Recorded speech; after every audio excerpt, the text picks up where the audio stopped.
Cuando miras el mapa de Florida desde un avión, ves un espacio que aparenta estar vacío.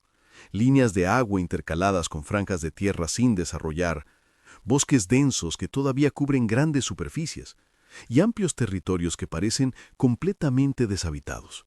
Pero esa es la ilusión óptica de la altitud. En realidad, Florida no es un estado vacío. Florida es una máquina de absorber población.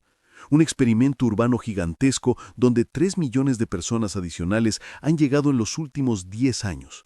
Mientras hablamos, 500 personas se mudan a Florida cada día. Cada día. No es una cifra que represente una tendencia económica específica o un fenómeno temporal. Es el resultado de un movimiento estructural que está transformando completamente cómo se ve, cómo se funciona y cómo se siente un estado entero. Y lo más fascinante es que casi nadie está hablando de cómo esto es posible. Cómo un estado que, hace apenas 50 años, era principalmente pantanos y arenas desiertas, se ha convertido en una máquina de desarrollo urbano sin precedentes. Entonces, ¿cómo sucedió esto? La historia de Florida es, en muchos sentidos, la historia de una negación persistente de la realidad geográfica. Durante la mayor parte del siglo XIX y gran parte del XX, Florida era considerada como un lugar casi inhabitable. Las temperaturas extremas, la humedad sofocante, los mosquitos que portaban enfermedades y el terreno pantanoso hacían que la colonización fuera prácticamente imposible. La población de Florida en 1900 era apenas de 500,000 personas, concentradas en ciudades costeras pequeñas y con una economía basada casi enteramente en la agricultura y la extracción de recursos naturales. Pero entonces llegó el ferrocarril. Y con el ferrocarril vino el turismo. Y con el turismo vino algo más peligroso: la especulación inmobiliaria desenfrenada. Cuando Henry Flagler extendió su ferrocarril desde Jacksonville hasta Key West a principios del siglo XX, no solo construyó una línea de transporte, construyó un portal que permitiría que el dinero fluyera hacia Florida de maneras que nadie había anticipado anteriormente. Los desarrolladores comenzaron a ver Florida no como un territorio inhabitable, sino como un lienzo en blanco, un lugar donde podían construir ciudades completamente nuevas, sin las restricciones históricas, sin los gobiernos locales establecidos, sin la infraestructura antigua que frenaba el desarrollo en el norte. Esta idea se convirtió en una obsesión. Durante los años 20, Miami casi se duplicó en población en solo una década. No fue un crecimiento orgánico. Fue un crecimiento impulsado por marketing agresivo, promesas de riqueza fácil y la voluntad de los desarrolladores de ignorar completamente cualquier consideración sobre sostenibilidad o planificación urbana racional. El boom de los años 20 terminó de manera abrupta. El huracán de 1926 destruyó gran parte de Miami y detuvo el crecimiento especulativo. Pero esa lección no duró mucho, porque el verdadero cambio vino después de la Segunda Guerra Mundial. Fue entonces cuando Florida se transformó de una economía basada en el turismo de élite a una economía basada en la migración masiva. Los veteranos regresaban de la guerra y buscaban lugares donde construir nuevas vidas. El clima de Florida se convirtió en un atractivo irresistible.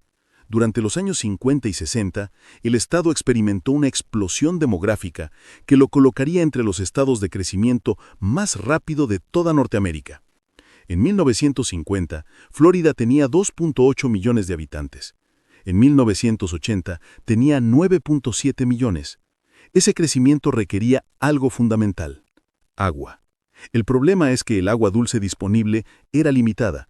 Los Everglades, que cubrían la mayor parte del sur de Florida, eran un ecosistema pantanoso, que no producía agua potable útil. Entonces comenzó uno de los proyectos de ingeniería hidráulica más ambiciosos del siglo XX.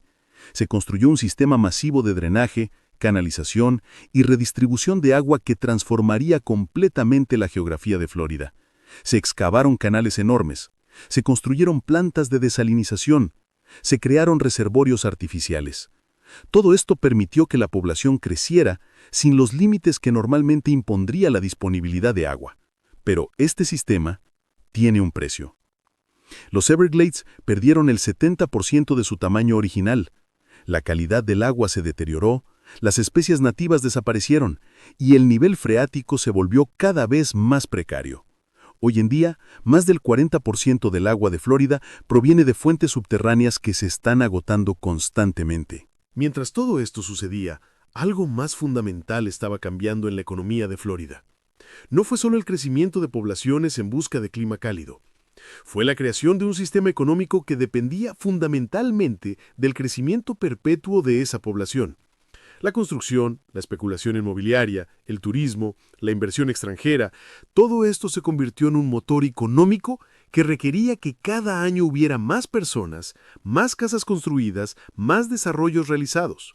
La industria de la construcción se convirtió en la industria dominante de Florida. En algunos años, representaba más del 15% del empleo total del estado. La prosperidad económica de millones de personas dependía de que el próximo desarrollo se construyera, de que el próximo edificio de apartamentos se llenara, de que el próximo subdivisión se abriera. Esto creó un incentivo estructural prácticamente irresistible para continuar creciendo, sin importar las consecuencias ambientales o urbanas. La comparación es instructiva aquí. Texas, otro estado grande que también atrae a muchas personas, ha experimentado un crecimiento similar. Pero Texas tiene algo que Florida no tiene: espacio horizontal infinito. Texas puede expandirse indefinidamente hacia el norte, hacia el oeste, hacia el sur. La densidad urbana puede ser baja. Las ciudades pueden crecer sin chocar necesariamente unas con otras. Pero Florida está limitada geográficamente de una manera que Texas no lo está. Es una península. Está rodeada de agua en 3 lados. El norte está limitado por Georgia y Alabama. No hay hacia dónde expandirse horizontalmente. Esto significa que el crecimiento debe ocurrir de una manera diferente. Debe ocurrir verticalmente. Debe ocurrir dentro del territorio existente. Debe ocurrir mediante la densificación y la transformación de lo que ya existe. Por eso, en los últimos 20 años, hemos visto algo que antes era relativamente raro en Florida: la construcción de torres de apartamentos. Miami, que antes era principalmente casas unifamiliares y edificios bajos de hoteles turísticos, se ha transformado en una ciudad de torres residenciales. El downtown de Miami tiene más torres residenciales altas que muchas capitales nacionales. Tampa, que hace 30 años era principalmente una ciudad de negocios de tamaño medio, ahora está construyendo proyectos de vivienda de alta densidad en escala masiva. Orlando, que fue construida como una ciudad basada en el automóvil y el comercio minorista disperso, está intentando ahora crear distritos urbanos densos alrededor de su downtown. Este cambio no es accidental. Es la respuesta inevitable a las restricciones geográficas. Cuando no puedes expandirte horizontalmente, debes expandirte verticalmente. Pero esta transformación vertical ha traído consigo una serie de problemas estructurales profundos. En primer lugar, está el problema de la infraestructura de transporte. Florida fue construida como un estado de automóviles. Las carreteras interestatales, los sistemas de autopistas, los estacionamientos masivos, todo fue diseñado bajo la suposición de que cada persona tendría un automóvil y que sería posible conducir a cualquier lugar que quisiera. Pero cuando la densidad comienza a aumentar, cuando los edificios residenciales comienzan a crecer, este sistema colapsa. Las carreteras que funcionaban perfectamente con 2 millones de personas ahora son completamente insuficientes con 8 millones. Los atascos de tráfico en Miami, Tampa y Orlando se han convertido en una característica permanente de la vida cotidiana. Construir más carreteras cuesta dinero y consume tierra. Y más importante aún, construir más carreteras no resuelve el problema fundamental. Es imposible que todos en una ciudad densa puedan conducir un automóvil al mismo tiempo. La respuesta lógica sería crear un sistema de transporte público masivo, pero aquí Florida enfrenta un problema que muchas otras ciudades norteamericanas también enfrentan. Ese tipo de infraestructura debería haber sido construida hace 50 años, cuando la ciudad era más pequeña, cuando los terrenos eran más baratos, cuando los sistemas de planificación urbana podían haber sido reorganizados alrededor del transporte público. Intentarlo ahora significa expropiar tierras, reorganizar infraestructura existente, convencer a poblaciones enteras de cambiar sus hábitos de transporte. Miami comenzó a construir el Metromover hace 30 años. Aún no conecta la mayoría de la ciudad. La línea ferroviaria de Three Isle intenta conectar Miami, Fort Lauderdale y West Palm Beach, pero funciona con frecuencia inconsistente y cubre solo una pequeña fracción de los viajes que las personas necesitan hacer. La realidad es que Florida construyó su sistema urbano alrededor del automóvil cuando era pequeña y poco densa.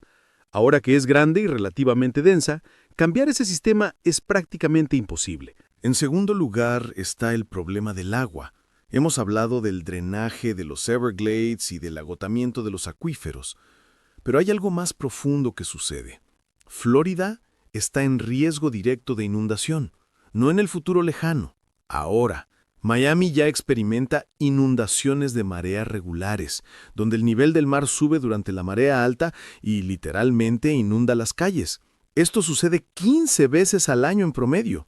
Algunos distritos más antiguos de Miami, construcciones que fueron erigidas hace 70 u 80 años, están siendo destruidas literalmente por el agua del océano que entra por las capas del suelo. El nivel del mar está subiendo a un ritmo de alrededor de 3 milímetros por año en Florida. Esto no parece mucho, pero en 50 años son 15 centímetros. En 100 años son 30 centímetros. Y dado que Florida es extremadamente plana, 30 centímetros de aumento en el nivel del mar representa una transformación catastrófica de la geografía costera. Esto plantea una pregunta estructural profunda. Si Florida enfrenta este riesgo existencial de inundación, ¿por qué la gente sigue construyendo y mudándose allí? La respuesta es que los sistemas económicos y políticos están diseñados para ignorar este riesgo.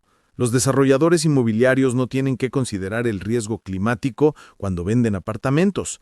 Los bancos no tienen que considerar el riesgo de inundación cuando otorgan hipotecas. El costo del riesgo se distribuye entre todos, o más precisamente, entre los contribuyentes y los gobiernos locales. Un edificio de apartamentos construido en Miami hoy puede ser completamente irresponsable desde una perspectiva ambiental, pero es enormemente rentable para el desarrollador en el corto plazo. Y ese es el incentivo que importa. Pero hay otro aspecto de esta transformación que es igualmente profundo. El crecimiento de Florida está siendo impulsado, en gran medida, por la migración desde otros estados de los Estados Unidos. Personas que vienen de Nueva York, New Jersey, Massachusetts, California. La razón principal es económica. Florida no tiene impuesto estatal sobre la renta. Para alguien que gana un salario alto, mudarse de Nueva York, donde paga un impuesto estatal de casi el 10%, a Florida, donde no paga nada, es una decisión financiera racional. Esto atrae a personas de alto ingreso, profesionales, empresarios, jubilados adinerados. Pero esto también significa que el crecimiento de Florida está estratificado. No es una migración uniforme, es una migración de las personas con más recursos económicos hacia un estado donde pueden mantener más de su riqueza. Esto ha transformado la política de Florida. Un estado que era una mezcla relativamente equilibrada de perspectivas políticas hace 30 años, se ha vuelto cada vez más conservador a medida que ha recibido más inmigrantes de altos ingresos desde estados conservadores, pero también ha traído consecuencias demográficas claras. Los salarios reales en Florida, después de ajustar por inflación, no han crecido significativamente en los últimos 30 años. El costo de vida, sin embargo, sí. La vivienda se ha vuelto progresivamente menos accesible. En 1990, el precio medio de una casa en Miami era alrededor de $100,000. Hoy es más de $500,000. Esto ha creado una división creciente entre personas que pueden permitirse vivir cerca del centro de las ciudades y personas que no pueden. Los trabajadores de servicios, los empleados de construcción, las personas que sostienen la economía de servicios de Florida están siendo empujadas cada vez más hacia la periferia, creando un patrón de segregación económica que es el resultado directo de las dinámicas de crecimiento descontrolado.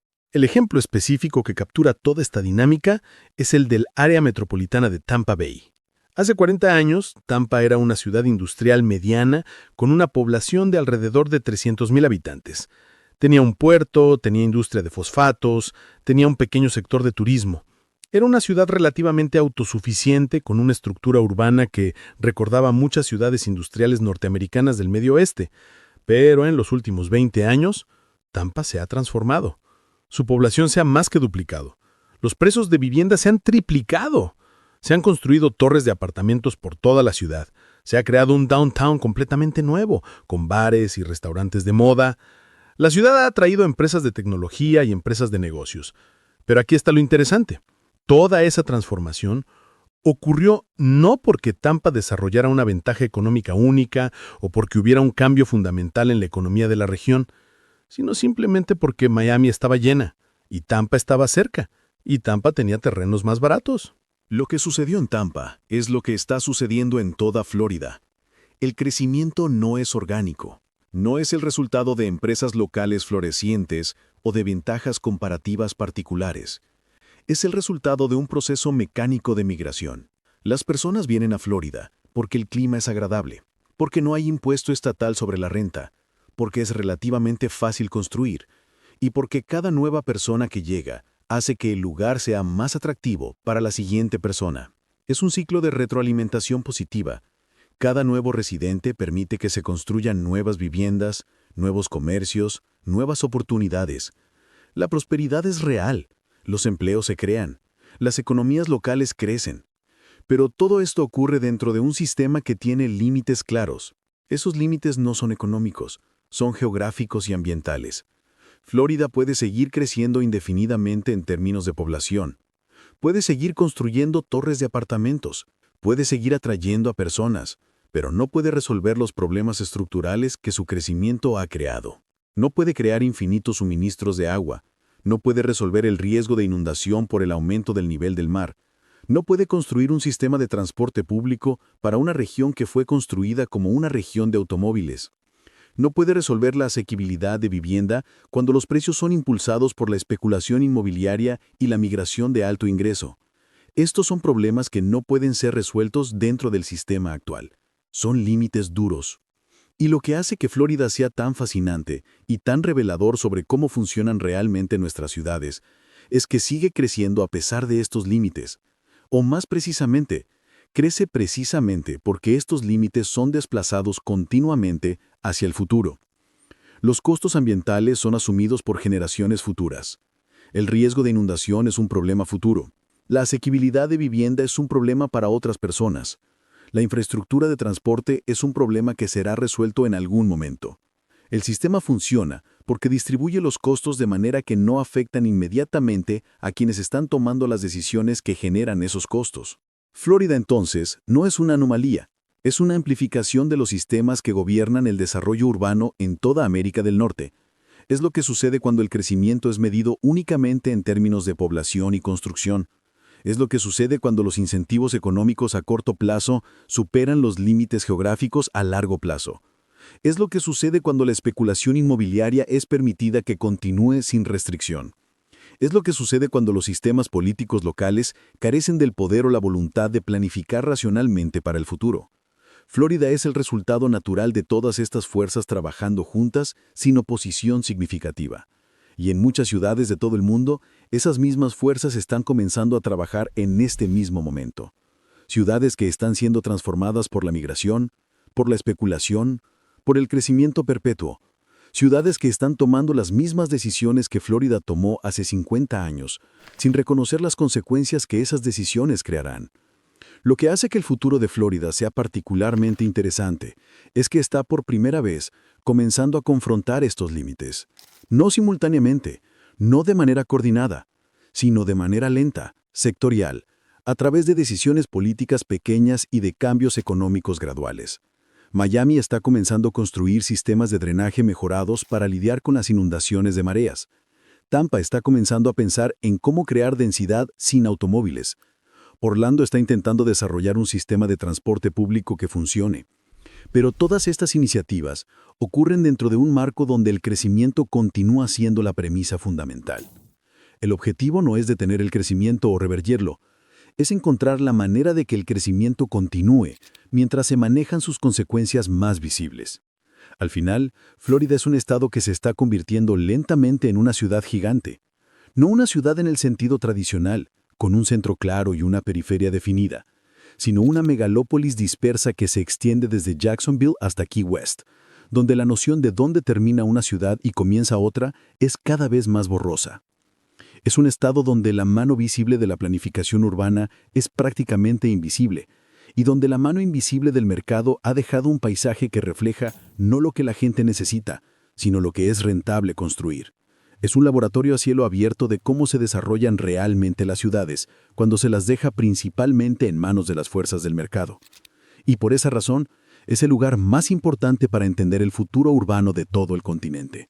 Porque lo que ocurre en Florida hoy no sucede porque Florida sea especial, sucede porque Florida simplemente ha llevado los principios estándar del desarrollo urbano norteamericano a su conclusión lógica, y el resto del mundo está siguiendo el mismo camino.